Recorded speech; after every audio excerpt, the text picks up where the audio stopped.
The 2017 BMW 3 Series. For over 40 years, BMW has been building the 3 Series, and yet over the decades, it just keeps getting better and better. So right, the BMW 3 Series, specifically, this is a 330i, but I'll get more into trims and different engines as we go throughout the review here. Just to give you some brief 3 Series history here, because I think this is really important. The 3 Series first launched in 1975, and yeah, it's still considered the benchmark premium sports sedan on the market. It has spawned so many competitors and imitators, and only until recently have other automakers really caught up to what the 3 Series can do.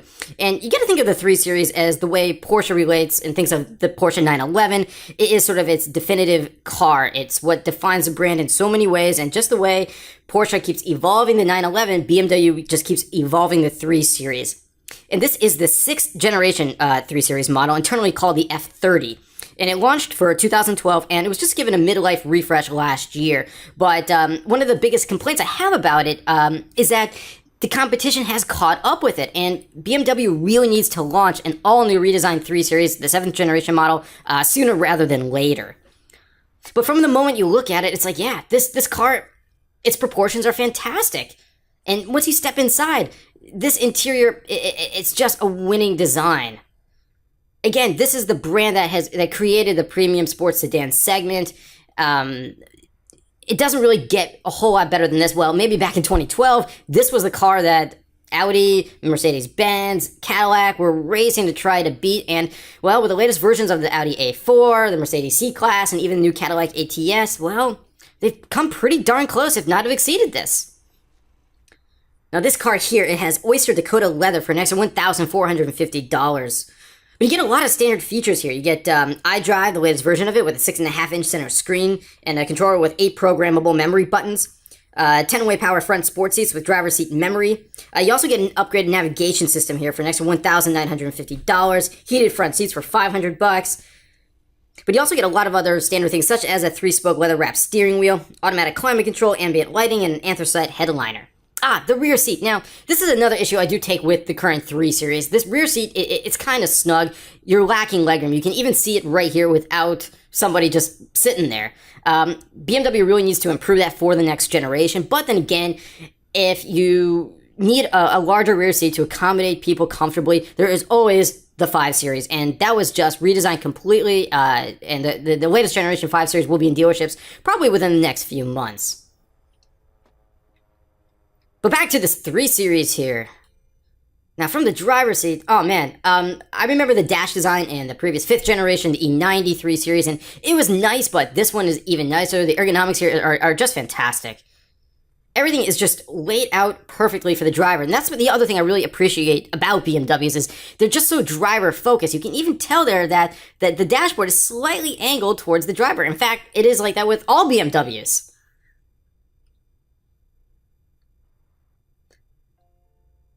And of course, you have your transmission lever here. This now, I'll get to more details about this shortly. This is not a dual clutch, it's an 8-speed automatic. If you want a dual clutch, for example, the 7-speed dual clutch, you're gonna have to upgrade to the M3. Yes, this is that typical rotary dial in the center console. It controls iDrive.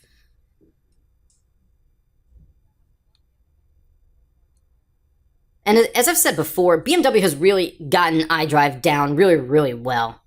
Took a few years, just the idea of creating something new, an infotainment system controlled by that rotary dial, when it was launched in 2001, 2002, it was such a new thing. People just didn't...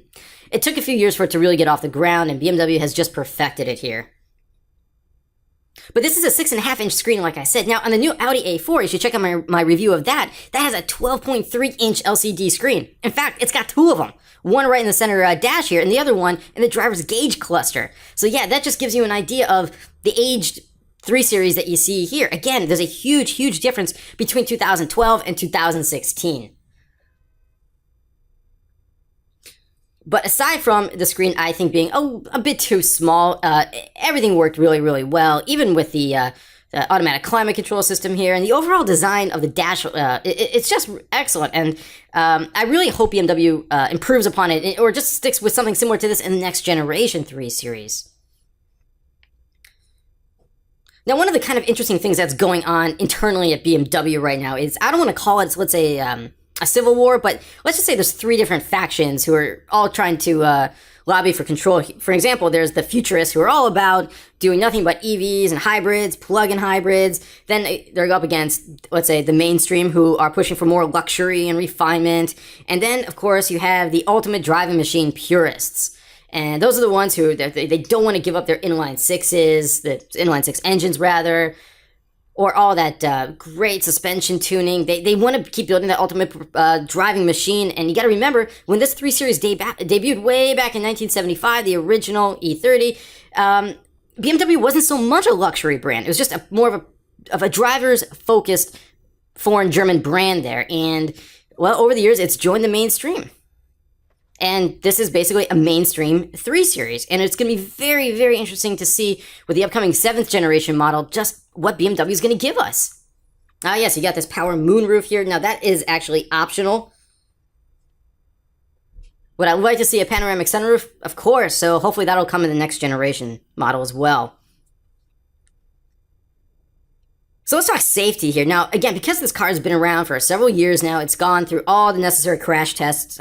For example, it got a 5 out of 5 overall star score from the U.S. government in its crash testing. It also comes standard with adaptive brake lights, front and rear head protection system, driver and passenger airbags, seat mount and front side impact airbags, front knee airbags, and even this car, for an extra $45, it comes with a first aid kit. So how does it drive? Well, it's great. It's great in cornering. You feel the road with it. There's 4 driving modes. You have Eco Pro, Comfort, Sport, and Sport Plus. Now, this is the basic driving mode system, and I imagine most drivers of this 3 Series are going to stick with Comfort a majority of the time. And these front seats, they're so firm and supportive. And these are the base seats that they come with it. You don't need to upgrade for really expensive seating. You can, of course, but what the car just comes with is more than good enough. And it should, because this is a BMW. They've turned BMW into a luxury brand. You should be getting good stuff like that.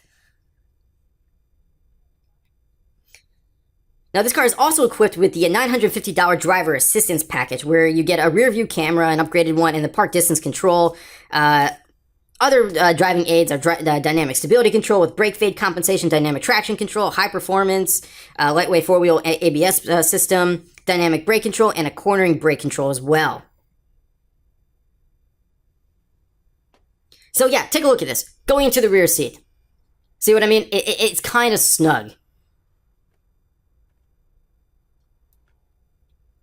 And I don't know. I think that lack of legroom and knee room that you see here is really something BMW needs to fix. Now, another sign this car is aging here. There's not even a climate control system for the rear seat passengers. You know, we're starting to see more and more tri-zone automatic climate control, quad zone automatic climate control. This one doesn't even come with dual. You got to pay extra for that too. And what I like about just a sports sedan is it does everything so well. You don't need a crossover. For example, this trunk, 17 cubic feet. It's more than good enough. You combine with a 40 by 20 by 40 split folding rear seats. I mean, you got plenty of cargo room. I just don't know why everybody thinks they need a crossover. Like, how much stuff are you going to really be putting in your cars? I don't know. How many times can you go to Costco or Target and just fill up with stuff that you can't easily fit into a sedan like this? Yeah, see, there you go. Plenty of space right there. And I really doubt that people are going to need to fold the rear seats down a lot of the time. The regular 17 cubic feet trunk is more than good enough. So let's talk about some of the other body styles you can get with the 3 Series. You have this, obviously, the sedan. There's also the wagon and the Gran Turismo, which is a 5-door hatchback. I recently did a review of the 5 Series or the 535i Gran Turismo, 5-door hatchback too, but in the 3 Series, I think the design works a bit better. All right, under the hood.